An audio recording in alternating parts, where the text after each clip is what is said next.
Bonjour à tous, je suis avec Aymeric de nos chers voisins. Alors Aymeric me pose un problème particulier, même très rare. Bon, le mieux c'est que vous l'exposiez et je suis un peu ennuyé parce qu'on me l'a rarement posé. Alors d'abord merci Franck de m'accueillir. Et voilà, moi ma problématique c'est que je me fais régulièrement agresser par ma femme dans le cadre de ma vie conjugale en fait. Voilà. Donc c'est ce qu'on peut appeler de la violence domestique. Oui, mais enfin plutôt sauvage. Ouais. Alors la question que je vais poser c'est est-ce que c'est à main nue ou est-ce qu'on utilise des outils domestiques, des armes? Le problème c'est que c'est souvent armé. C'est des attaques armées. Donc, ouais. Donc là, ça devient plus compliqué. Oui, parce que c'est vrai que ce qui se passe en général, c'est que je suis dans le canapé, en fait, devant la télévision, et elle me pose une question, comme ça, je réponds pas. Elle me pose 2 fois la question, et la 3e fois, très souvent, elle attaque, en fait. Et donc, elle attaque par derrière, je suis devant le canapé, là, la télé est là, et donc, le coup vient par derrière, en fait. Et je sais pas comment, donc je me suis dit que tu allais certainement me donner des astuces. Pour faciliter les choses, c'est poser un miroir, on va dire, à côté de la télé pour voir l'agression arriver, en fait. Oui. Qu'est-ce qu'elle utilise je sais pas. Son but, je pense que c'est de faire mal. Hein. Avec quoi, par exemple? Alors j'ai amené justement le genre d'arme qu'elle utilise. Je te ouais, vas-y, je vais voir. Voilà. Il va falloir que je trouve une solution. Hein. Voilà. Ah ouais.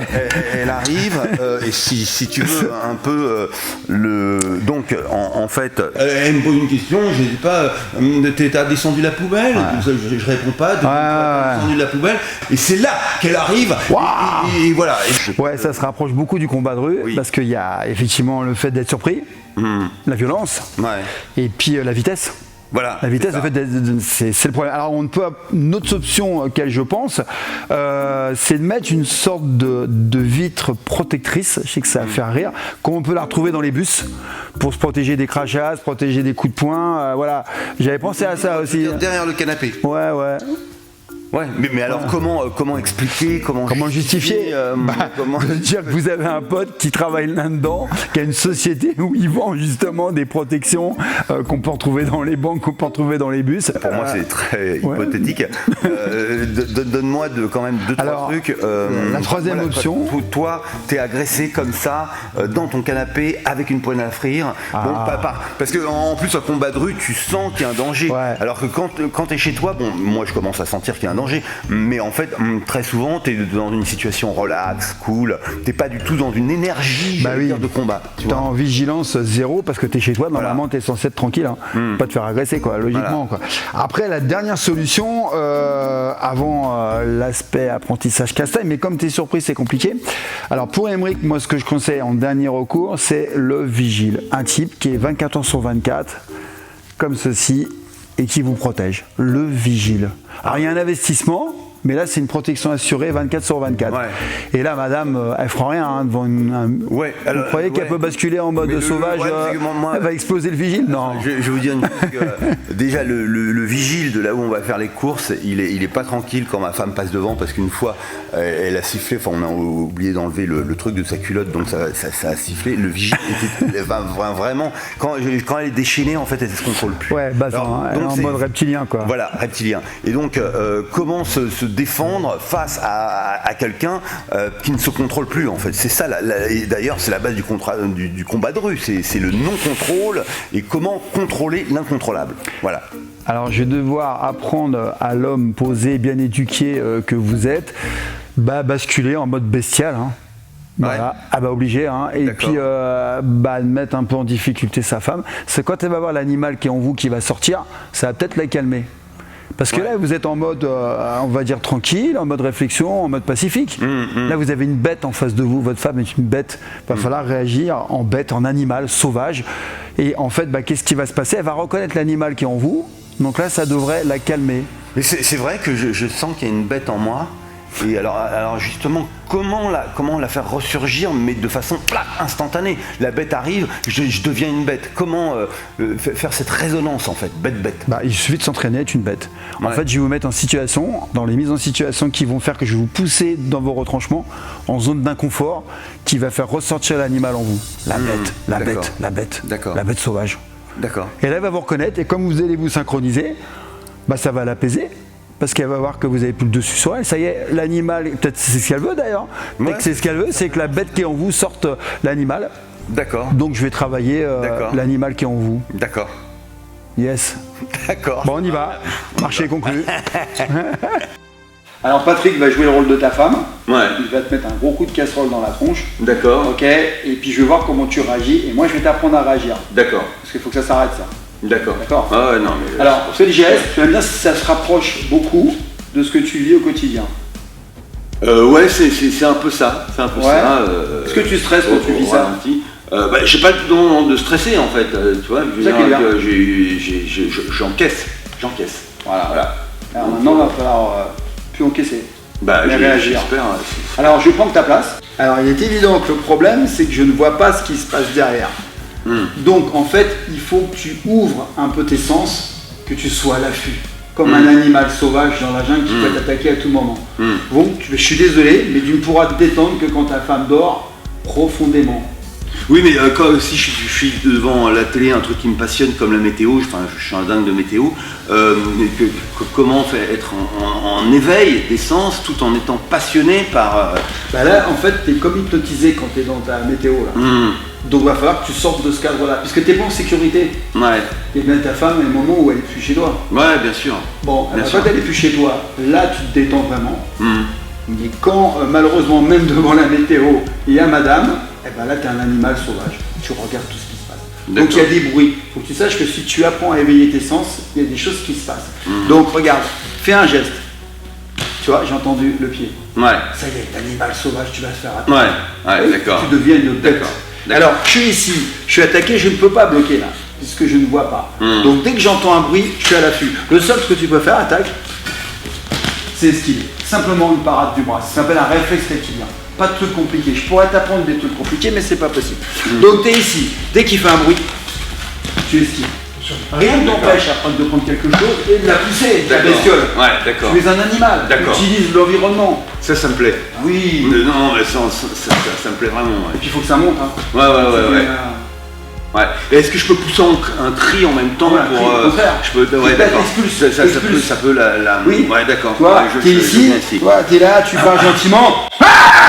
Tu vois, une bête. Dès que tu entends un bruit, tu te lèves, tu pousses avec ton bras. Allez. T'as des prédispositions pour le cri. Ah oui. Mais beaucoup moins pour le geste. Mais peut-être que j'ai manqué de vitesse dans ça va synchroniser, t'as fait le cri, faut faire que crier et faire le geste en même temps. Allez, d'accord. Dès que tu entends le pied, tu te retournes, tu réagis. Tu cries en même temps. Là, tu as crié, tu as bloqué ton cerveau et après, tu as fait le geste qui t'aurait touché. Je vais prendre la place de Patrick. J'ai pas réagi. Je vais t'aider. Je vais t'aider. Assis-toi. Là, je vais commencer à te bousculer. Donc, dès que tu entends mon pied, tu lèves ton bras et tu bloques. Tu lèves ton bras et tu te lèves. D'accord. Beaucoup mieux. Je vais aller plus vite, maintenant je te stresse. Beaucoup mieux. La chaise, voilà, pour t'empêcher de revenir. Parce qu'elle peut revenir, la bestiole. Dès qu'il y a le bruit. Là, ça fait un peu comme le dompteur qui veut garder son fauve à distance. C'est ça en fait. Non, mais c'est super important parce qu'en plus, les enfants vont me respecter parce que là, forcément, comme je me fais. Je leur dis un truc, range ta chambre, marrant. La statue, ça va changer toute l'autorité dans la maison. Je vais rentrer. C'est une forme de développement personnel, ce qu'on fait. Bon, Aymeric, l'intérêt, c'est que tu progresses. Tu m'as fait plaisir. Maintenant, je voudrais savoir ce que tu ressens physiquement et psychologiquement. Parce que j'en ai travaillé sur les deux, tu l'as vu, en sortant de ta zone de confort. Alors, dis un peu ce que tu ressens. Moi, ça m'a beaucoup appris et c'est aller à l'encontre de tout ce que j'avais mentalisé, en fait. Parce que tu vois, j'avais par exemple eu comme idée de prendre des poils un peu plus légères ou en plastique pour que quand je les prends dans la gueule, ça soit un peu plus sympa. J'avais l'idée aussi de faire un truc truc aïkido, c'est-à-dire utiliser le geste pour la faire. Et toi, tu amènes quelque chose de direct, de compact, d'animal. Et là, j'ai l'impression que je me sens plus fort. Et je pense que je vais être chez moi comme on est à la maison, quoi. Alors, si tu en analyses un peu les choses, c'est qu'effectivement, je n'ai pas utilisé de technique compliquée, parce que là, on va exploiter ton cerveau reptilien plus profond. Toi, tu es dans la réflexion, d'accord? Tu es dans un néocortex. Et en fait, l'idée, c'est qu'on travaille le mental d'abord. Qu'est-ce que tu vas pouvoir exploiter physiquement? Le deuxième truc, c'est que j'ai calibré, ce qu'on appelle en PNL le calibrage, c'est calibré par rapport aux envies de ta femme. Ta femme, elle est directe, elle prend la poêle, elle te la met sur la tronche, elle ne réfléchit pas. Donc c'est le reptilien, encore une fois. Donc le seul moyen pour toi, c'est utiliser une technique intellectuelle de réflexion, d'analyse pour trouver une solution. Mais après, malheureusement, en pratique, il faut basculer en mode bestial. C'est ça qui est compliqué. Il faut intellectualiser pour comprendre, analyser. C'est l'intérêt. Donc on a un avantage sur elle, c'est qu'elle ne réfléchit pas. Donc encore une fois, on est à main nue. Je suis plus fort que toi, tu prends un flingue. Tu viens de me dire. Tu prends un flingue. Réfléchis pas. Voilà. Tu réfléchis pas. Voilà. Et ce qui est génial, c'est que tu as dit que statutairement vis-à-vis de tes enfants, du coup, tu vas devenir le mâle alpha. Celui qui ne se laisse pas, qui est soumis, parce qu'on a besoin d'un papa dans une famille. Oui, bien sûr. Parce que c'est un juste équilibre, des papas, d'un maman, voilà. Je me rends compte que c'est vraiment un problème d'autorité. C'est-à-dire qu'elle a l'autorité, c'est-à-dire qu'elle a la puissance, elle le sait. Elle sait que c'est la patronne, donc elle sait que c'est elle qui porte la culotte. Et là, je me rends compte que par le cri que je pousse, le fait d'avoir ce... tout de suite, bam, c'est le côté tigre qui va venir, qui va culbuter le truc. Je suis sûr que même au lit, même partout, ça va changer, mais toute ma vie. C'est ce que je ressens dans mes tripes, quoi. Et alors, ce qui est marrant, c'est que tu vas constater quelque chose, c'est que ta femme, c'est confortable pour elle. Elle sait qu'elle arrive, elle te met un coup de poil, tu te soumets. Donc elle a le bon rôle, quoi. Et quelque part, elle a pris un confort, elle aussi. Sauf que là, elle va être confrontée à une bête. Donc c'est moins facile. Et là, quelque part, ça va lui plaire, ça va l'exciter. Donc je pense que dans vos relations intimes, ça va avoir une influence. Parce qu'on se repositionne. Et c'est ça qu'elle veut, à mon avis. C'est un mâle alpha qui réagit. Donc là, ça va lui faire rôle. Et la première fois va être importante. Parce que quand elle va avoir une réaction qu'elle ne pense pas, qu'elle n'a pas envisagé. Elle va dire waouh, c'est ça que je veux. Et là, ça va être bon là. Et là, forcément, tu vas prendre confiance en toi, l'estime de toi va gonfler. Et dans ta vie, ça va s'améliorer. Tu as complètement raison, parce que je me souviens que notre dernier rapport intime, je crois que c'était le 5 juillet 2013, justement le jour de la paye. Non, rigole pas parce que c'est assez dur. Justement, je m'étais énervé. Il y avait un truc, à cause d'un chèque qu'il n'avait pas apporté à la banque, et le fait que je m'énerve comme ça et que je sorte les tripes, ça l'avait le soir, elle était complètement différente, exaltée, voilà, il s'est passé quelque chose, alors que ça faisait 5 ans qu'il s'était rien passé, et je me rends compte que c'est vrai que c'est la base. Je suis content, si tu te sens mieux, c'est l'essentiel.